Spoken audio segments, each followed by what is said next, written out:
Welcome to Understand All. I'm your host, Aslakir Gareleaf. Today, we're embarking on a fascinating journey to unravel the mysteries of truth. So buckle up and get ready for a mind-bending adventure. Truth.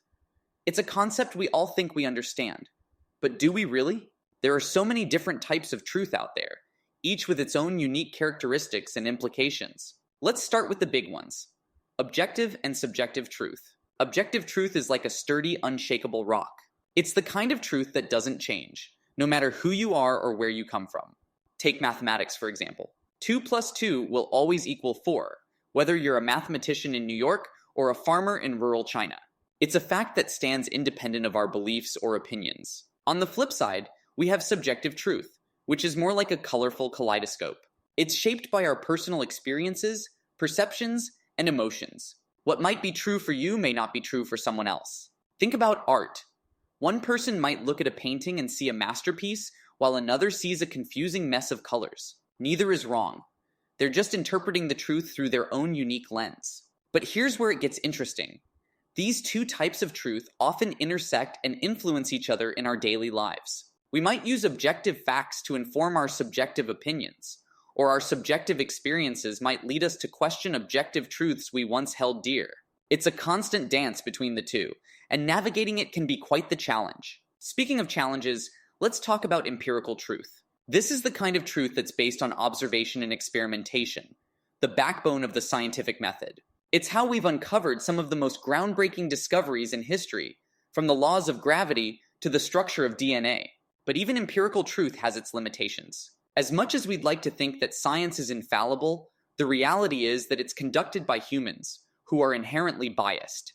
We might design experiments with certain assumptions, or interpret data in ways that confirm our pre-existing beliefs. It's a reminder that even the most rigorous pursuit of truth can be influenced by our own subjectivity. And that brings us to logical truth, which is all about the power of reason and deduction. It's the realm of philosophers and mathematicians who use the tools of logic to uncover truths that may not be immediately obvious. Take the classic syllogism, all men are mortal. Socrates is a man, therefore Socrates is mortal. It's a simple example, but it demonstrates how we can use logical reasoning to arrive at new truths based on what we already know. But what about when logic meets practicality? That's where pragmatic truth comes in.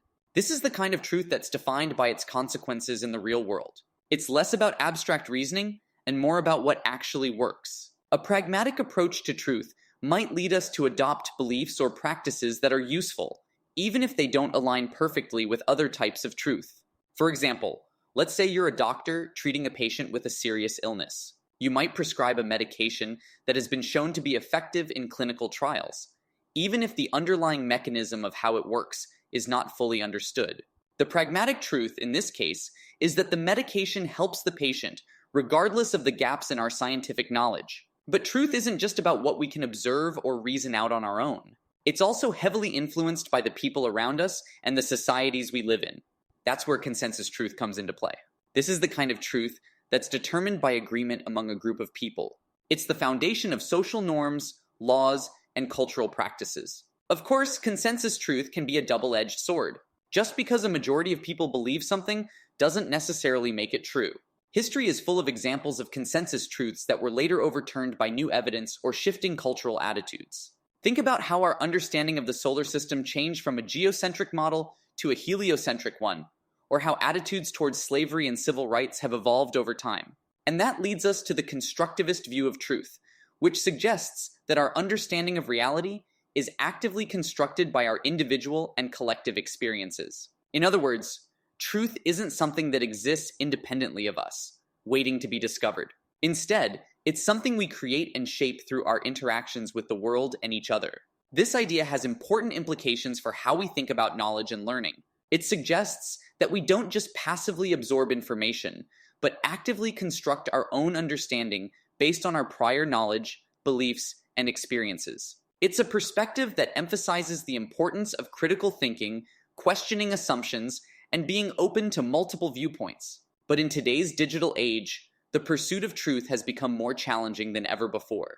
We're bombarded with information from countless sources, many of which have their own agendas and biases. Social media algorithms feed us content that confirms our existing beliefs, creating echo chambers that can distort our perception of reality. According to a study by MIT, false news stories are 70% more likely to be retweeted than true ones. Source: MIT, 2018. It's a landscape where misinformation and fake news can spread like wildfire, eroding trust in traditional sources of authority. In a 2021 Gallup poll, only 36% of Americans expressed a great deal or fair amount of trust in mass media to report the news fully, accurately, and fairly. Source: Gallup, 2021. It's a troubling statistic that highlights the importance of media literacy and critical thinking skills. But it's not just about discerning truth in the present moment. We also have to consider how our understanding of truth might evolve in the future, as new technologies and discoveries reshape our world. Will advances in artificial intelligence and machine learning help us uncover new truths, or will they introduce new forms of bias and uncertainty? How will the rise of deepfakes and other forms of digital manipulation challenge our ability to distinguish between reality and fiction? These are the kinds of questions we'll need to grapple with as we navigate the future of truth. But one thing is clear: the pursuit of truth is not a solitary endeavor. It requires collaboration, dialogue, and a willingness to engage with different perspectives. We may never arrive at a single universal truth, but the journey of seeking it is what makes us human. So what can we take away from all of this? First and foremost, it's the importance of recognizing the diversity of truth and the ways in which different types of truth interact and influence each other. By understanding the strengths and limitations of each approach, we can develop a more nuanced and comprehensive view of reality.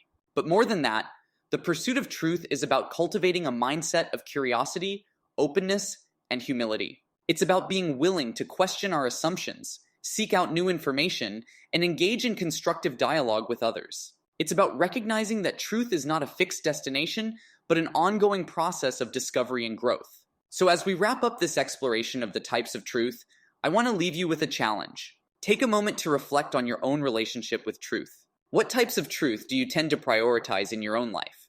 How do you navigate conflicts between different types of truth? And most importantly, how can you cultivate a more open and curious mindset in your pursuit of understanding? These are the kinds of questions that can lead us to new insights and discoveries, both about ourselves and the world around us. So keep asking, keep seeking, and keep exploring the many facets of truth.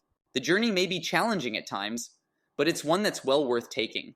Thank you for joining me on this adventure through the landscape of truth. I hope you found it as fascinating and thought-provoking as I have. Remember, the pursuit of truth is not a solo endeavor. It's a collaborative one that requires all of us to participate. So let's keep the conversation going and see where it takes us. Until next time, this is Aslakir Gerleaf, reminding you to stay curious, stay open, and keep seeking the truth in all its many forms. Thanks for listening to Understand All, and I'll see you next time.